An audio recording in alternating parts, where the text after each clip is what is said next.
Amateurs borrow, masters steal.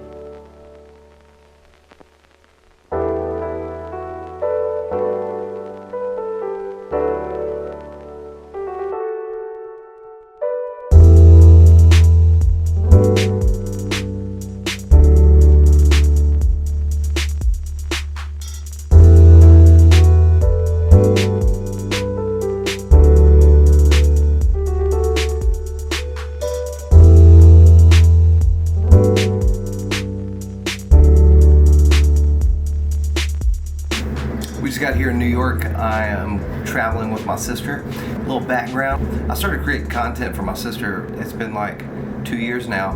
And I just kind of do like these like value videos for her.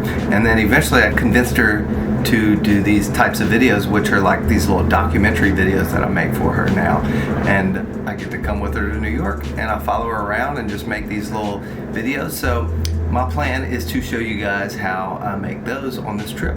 And we'll also stop and take photos in a couple other different places as well. If you are new to this channel, I'm a photographer that I'm really into a lot of yoga, breath work, and jiu-jitsu, but you know, photography is one of my main passions. And one of the things I like to do is I photograph a lot of different strangers on the street.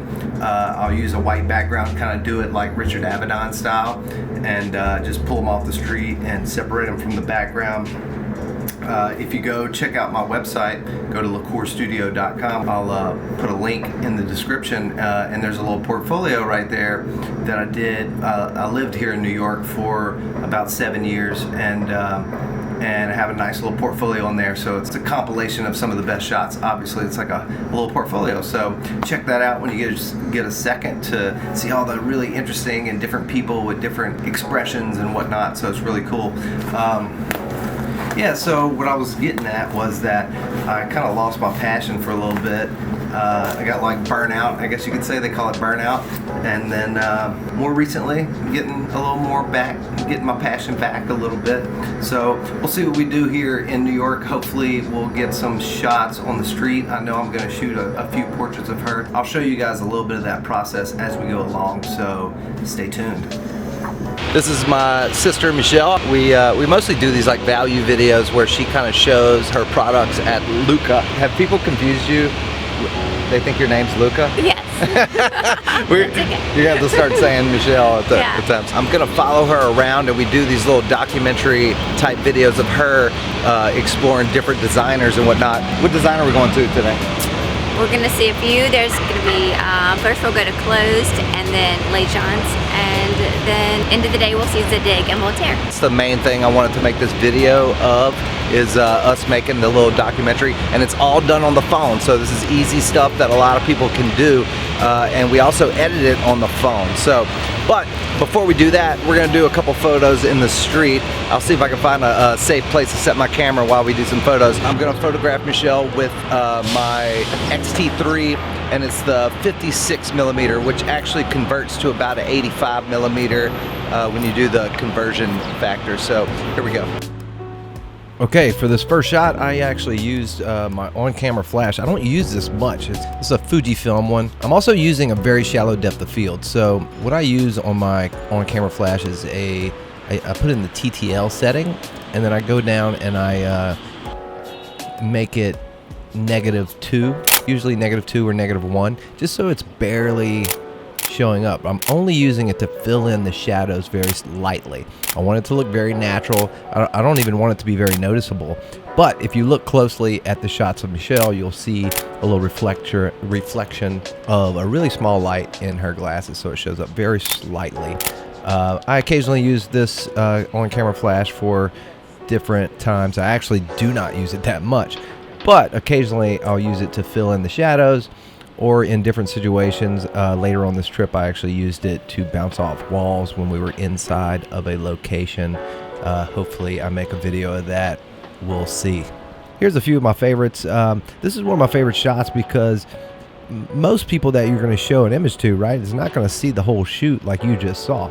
You're not going to see, the viewer's not going to see all the work you put into the image. So we put all this work into the image. If I were to choose a shot, it would be this one, because it looks very documentary. It looks like I caught her walking down the street and just yelled at her and she turned around to look at me.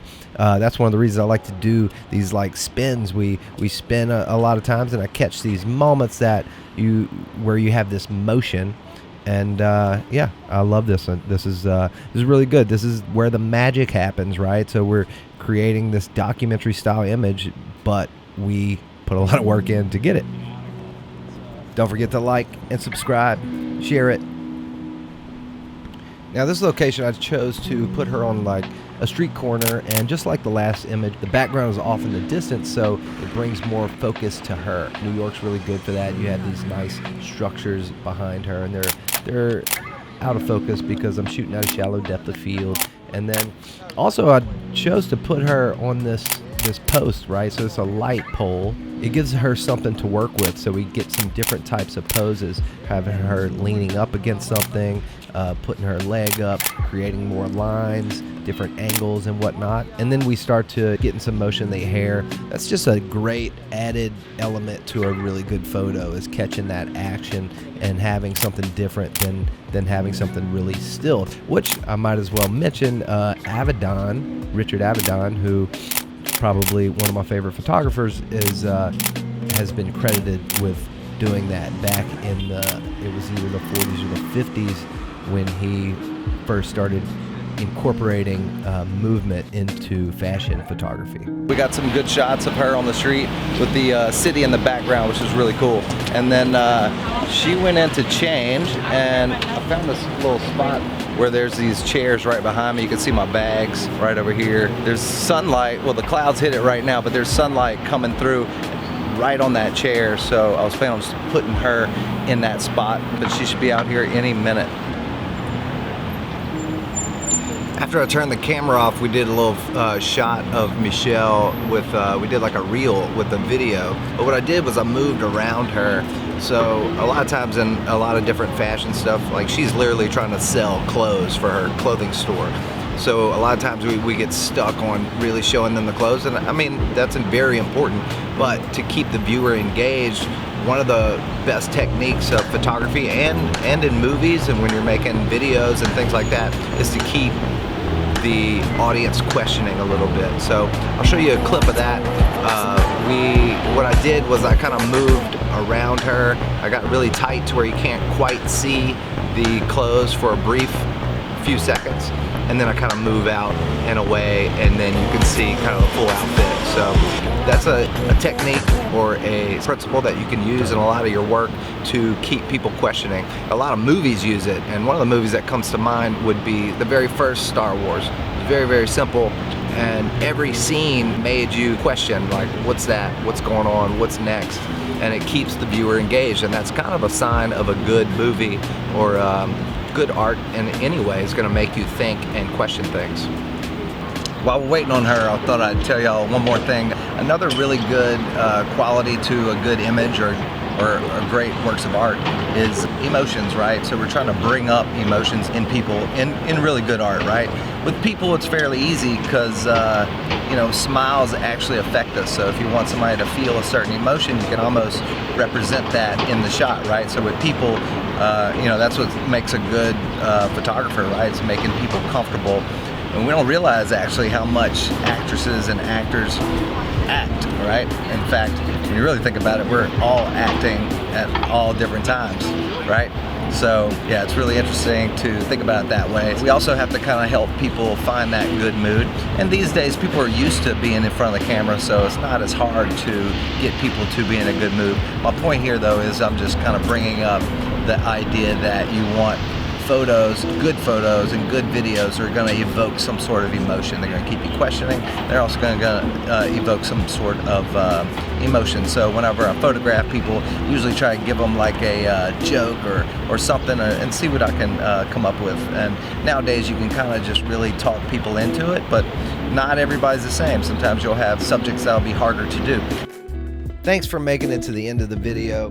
If you want to support me, I have some t-shirts that I just designed.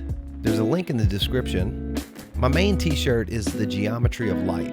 It's my logo. It's the symbol I use for both my photography and my breath work. And I hope that it will remind people to appreciate life, embrace suffering, but also take time to find the light within. Use the code GETLIT10 for 10% off. Don't forget to like and subscribe, share it, hit the bell, all those things, and we'll see you in the next video. And don't forget, always go to class.